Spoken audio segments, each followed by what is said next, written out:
Quand on met le verre à la bouche et qu'il se passe une sensation comme quand on embrasse quelqu'un, eh ben c'est ça que je voulais avoir la sensation du baiser en buvant un cocktail.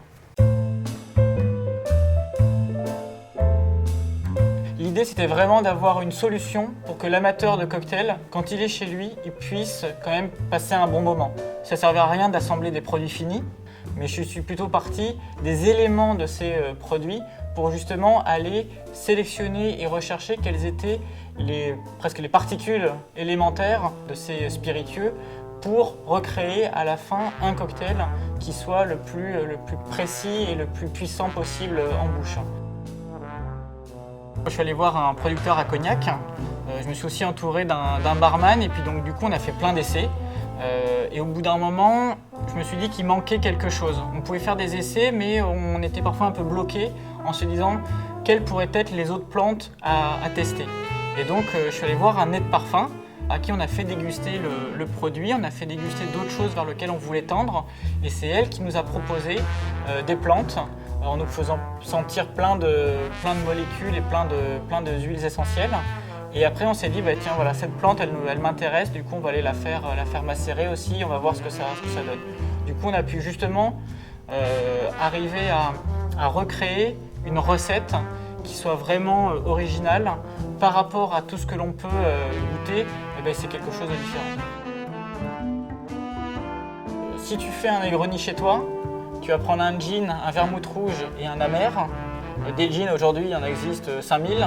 Des vermouths rouges, il en existe 1000, des amers, il en existe 500. Et l'idée, ça a été d'en créer une qui soit une sorte de quintessence de tout ça. Bien sûr que ça ressemble à un Negroni. Après, est-ce que c'est le Negroni de tout le monde? Non, ça c'est sûr. Pour moi, le fait que le produit soit made in France était très important. Donc effectivement, tous les spiritueux et tous les alcools, ou en tout cas toutes les bases qu'on utilise sont françaises. Après, pour les plantes aromatiques, ben, certaines qu'on est allé chercher sont un peu plus originales, donc forcément elles ne poussent pas toutes en France, mais c'est quelques grammes par-ci par-là dans l'ensemble du cocktail. Moi, je suis très content des produits que l'on est en train effectivement de produire parce que vraiment on est allé à la source des choses.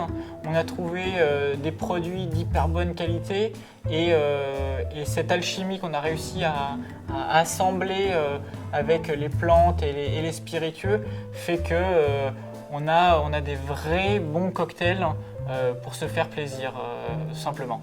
Et c'est cette alchimie qui va faire qu'à la dégustation, il se passe quelque chose en bouche. Il y a cet effet waouh, il y a ce côté un peu parenthèse enchantée où tu dégustes quelque chose et finalement tu es hors du temps.